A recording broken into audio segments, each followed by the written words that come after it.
Welcome to Life on Lilac. A video diary of what we've been up to since moving our family 1,000 miles from Dallas to Michiana.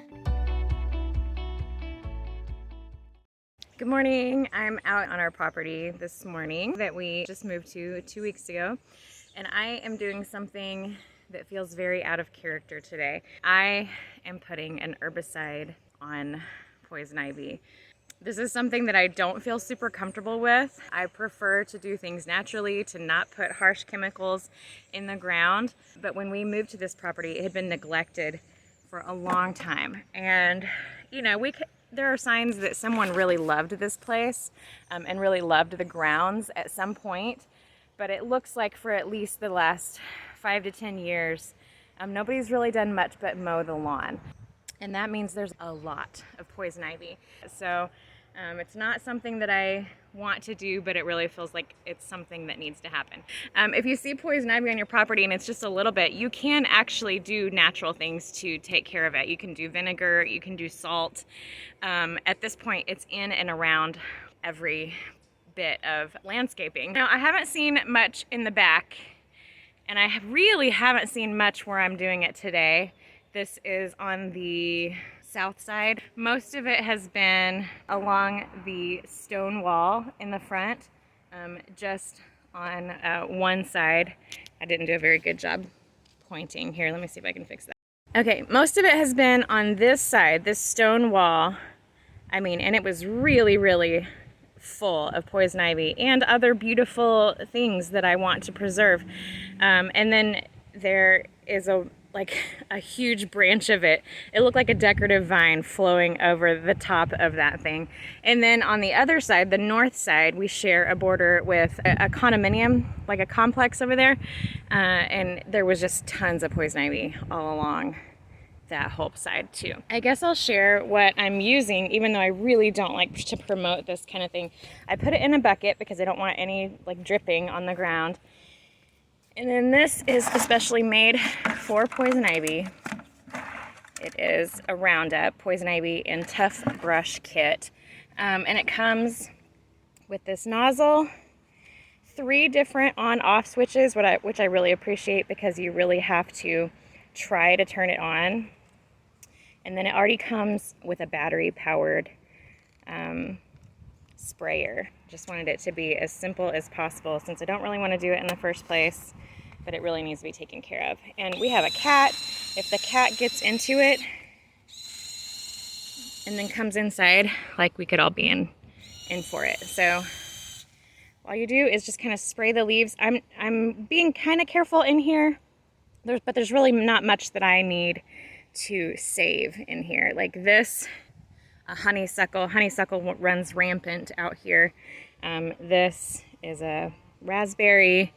That's a raspberry. This is a dead tree. Just wanted to share what we were doing, everything in moderation, and you have to weigh every decision. So I'm gonna get back to this, but I just wanted to share a little bit of my discomfort this morning, and I'm gonna get this done, hide it in the garage, but yeah, we gotta get rid of this poison ivy. Besides poison ivy removal today, I am actually getting a little bit of other stuff done. This is where our property is on the south side. And the park is here, and so we border the park. And I'm pretty sure our property goes to that little split rail fence right there. But everything between here and there is just jungle and super overgrown. So yesterday I started going in and figuring out what's what. It's mostly Virginia creeper at this point, as you can see.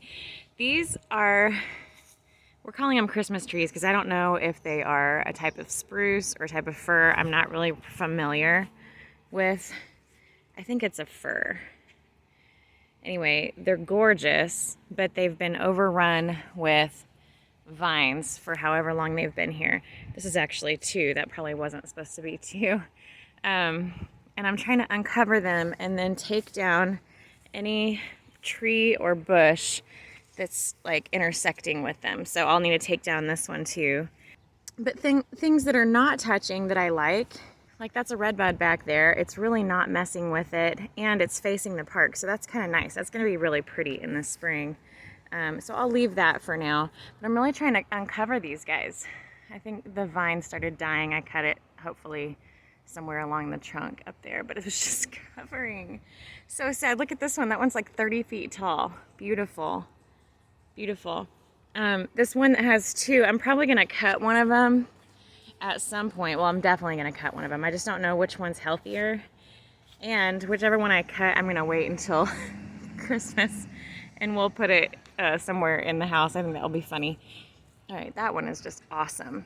Yeah, I think it's a fir. Anyway, I got, this one doesn't look like it's gonna make it. I'd love to plant, you know, new ones in here because it's a really nice screen for privacy from the city park. And then this one, this is where I stopped for two reasons. First of all, I don't want to take down this until next year because it's a wild grape and I think it's kind of cool to have wild grapes. Although I don't see any actual fruit, I'll have to look in there. And then I was clearing out yesterday, and so I want to show you how close raspberries look to poison ivy. Okay, see they're jagged 3 leaves, right? I know this is a raspberry. Part of the reason is because it has little thorns on it. And also I've just become familiar with it. Anyway, then I get over here to this and I'm like clearing out and I hadn't seen any poison ivy along this whole stretch. Like I haven't seen a single leaf of it. And then I get to this and I'm like, oh crap, there it is. So I'm gonna have to treat that before I do anything else. But from here to the end, I can keep working on that and clearing things out. And I'd really just want to see the ground. I found some stones in here, like some landscaping stones yesterday. Like there's one right there. You can't really see that, but that could be where the landscape was supposed to end originally, the landscaping. So there's definitely been decades of neglect that I'd like to uncover and then maybe put something fresh in here. Something kind of woodsy. You know, I like that there's woods around our place, but I don't like that there's poison ivy, and I don't like that the raspberries have become a weed. I don't like that every time one of these seeds dropped out of the redbud tree, a new tree sprang up. It's just not what you want. You don't want just the wildness. You want a little bit of order. So anyway, that's what I'm working on.